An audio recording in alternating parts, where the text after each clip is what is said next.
আজকে আমি টমাক মেটে রান্না করব। এই টমাক মেটেটা কিন্তু তোমরা একসাথেই রান্না করে খাও, মাংসর সাথে। আলাদা করে তোমরা কেউ খেয়েছো কিনা জানি না, কিন্তু আলাদা করে খেলে যে এতটাই টেস্ট লাগে, মাংস বলবে সরে থাক, মাংস তোমরা খাবে না। এই টমাক মেটে তোমরা যদি একদিন খাও, এই টমাক মেটেটাই আজকে আমি কিভাবে রান্না করবো সেটাই তোমরা প্রথম থেকে শেষ পর্যন্ত পুরো ভিডিওটাকে দেখতে থাকো। এখানে আমি টমাক মেটে নিয়ে নিয়েছি, টমাক মেটেগুলোকে ধুয়ে নিয়েছি। ধুয়ে এবার আমি একটা চপারের মধ্যে নিয়ে নেব। চপারের মধ্যে টমাক মেটেটাকে নিয়ে কি করব, একটু ছোট ছোট করে কেটে নেব। বেশি বড় বড় হলে কেমন লাগে না খেতে, তার জন্য একটু ছোট ছোট করে কিন্তু কেটে নেব, বেশি বড় বড় রাখবো না। টমাকটাকেও কাটবো, আবার তোমার মেটেটাকেও কিন্তু এইভাবে করেই ছোট ছোট করে টুকরো করে কেটে নেব। দেখো মেটেটা কত সহজে কাটা হয়ে গেল, কিন্তু টমাকটা কাটতে কিন্তু কষ্ট হলো, যেহেতু টমাকটা খুব শক্ত থাকে, তার জন্য একটু কাটতে কষ্ট হবে। আর তোমরা যদি ছুরি দিয়ে না কাটো, বটি দিয়েও কিন্তু তোমরা কেটে নিতে পারো। আমি ছুরি দিয়ে এইভাবেই করেই কেটে নেব। ছুরিটা না একটু ধার নেই, তার জন্য দেখো এই ছুরিটা নিয়ে, ছোট হলেও দেখো কত সহজে কাটা হয়ে গেল। ছোটো ছোটো টুকরো করে কেটে নেওয়া হয়ে গেছে, দেখো কত ছোটো ছোটো করে টুকরো করেছি।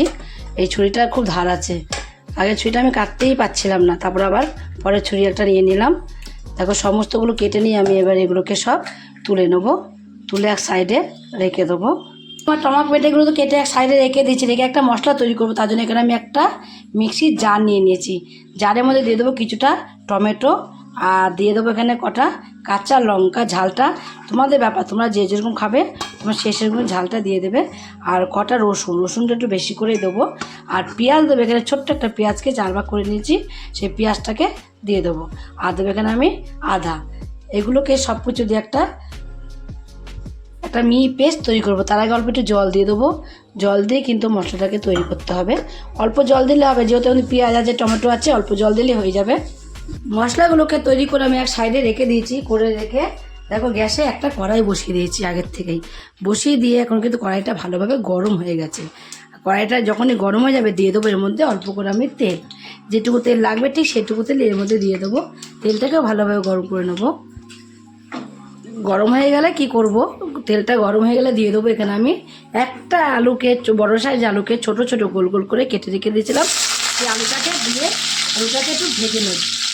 এই আলুটাকে কিন্তু যেমন তেমন করে ভাজলে হবে না, আলুটাকে কিন্তু একটু লাল লাল করে ভেজে নিতে হবে। তার জন্য দিয়ে দেবো এর মধ্যে আমি অল্প করে লবণ, আর দিয়ে দেবো এখানে অল্প করে আমি হলুদের গুঁড়ো। লবণ দিয়ে হলুদের গুঁড়ো দিয়ে কিন্তু লাল লাল করে আলুটাকে ভেজে নেব। তোমাদের কিছুক্ষণ পরেই দেখাচ্ছি। দেখো এখন আলুগুলোকে আমি লাল লাল করে ভেজে নিয়েছি। ভেজে নেওয়ার পরেই তোমাদের দেখাচ্ছি, তুলে নেবো। এবার আলুগুলোকে লাল লাল করে ভেজে তারপরে তুলে নেব। দিয়ে দেবো আর একটু তেল। তেলটা যখনই গরম হয়ে যাবে দিয়ে দেবো কটা গোটা জিরে, একটা শুকনো লঙ্কা, একটা তেজপাতা, এলাচ, লবঙ্গ, দারচিনি। ফোড়নটাকে একটু ভেজে নেব। ফোড়নটা যখনই ভাজা হয়ে যাবে তখনই এর মধ্যে দিয়ে দেবো কিছুটা পেঁয়াজ কুচিয়ে রেখে দিয়েছিলাম, সেই পেঁয়াজ কুচিটা দিয়ে দেবো। এবার পেঁয়াজ কুচিটাকে একটু বাদামি কালার করে ভেজে নেব। যখনই পেঁয়াজটা ভাজা হয়ে যাবে, একটু বাদামি কালার হয়ে আসবে, তখনই এর মধ্যে দিয়ে দেবো আমি যে মিক্সির জারে একটা মশলাকে পেস্ট করে রেখে দিয়েছিলাম, সেই মিক্সির জারেতে পুরো মশলাটাকে এর মধ্যে দিয়ে দেবো। জারের মধ্যে একটু লেগেছিলো, অল্প একটু জল দিয়ে সেই জলটা এর মধ্যে আমি দিয়ে দিয়েছি। এবার আমি দিয়ে দেবো সব সাইনরাজের মশলা।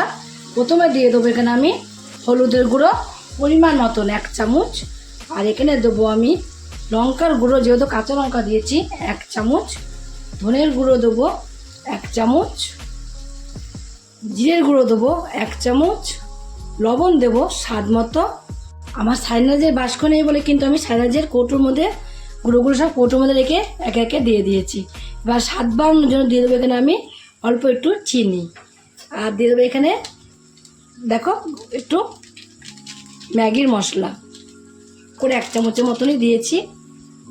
সবাই সাইনাজের বাস্কর থেকে সাইনাজের মশলা দেয়, আর আমার সাইনাজের বাস্ক নেই বলে আমি কিন্তু সমস্ত সাইনাজের মশলা নিয়ে এসে কৌটোয় করে রেখে দিয়েছি। সে মশলাগুলো সব দিয়ে দিয়েছি। দিয়ে এবার সমস্ত মশলাগুলোকে আমি এখানে কষিয়ে নেব।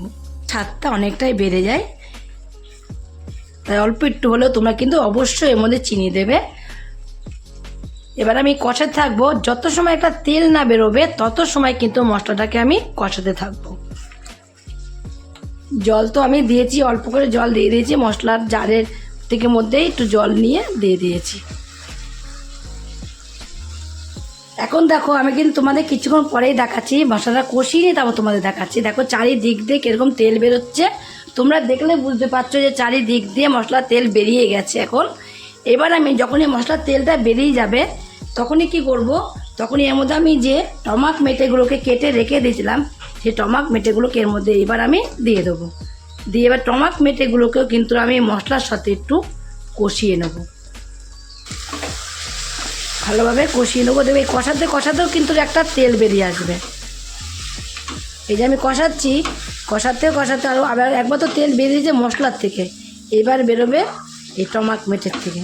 কষাতে কষাতে তেল বেরিয়ে আসবে নিজে থেকে। যখন কষানো হয়ে যাবে তোমরা দেখলে বুঝতে পারবে যে তেলটা বেরিয়ে এসেছে। আর ভালোভাবে কিন্তু টমাক মেটেটাকে কষিয়ে নিতে হবে, যেরকম আমরা মাংসটা কষাই ঠিক সেইভাবেই কিন্তু টমাক মেটেটাকে কষিয়ে নিতে হবে।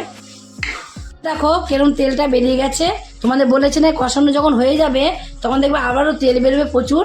দেখো কতটা তেল বেরিয়েছে।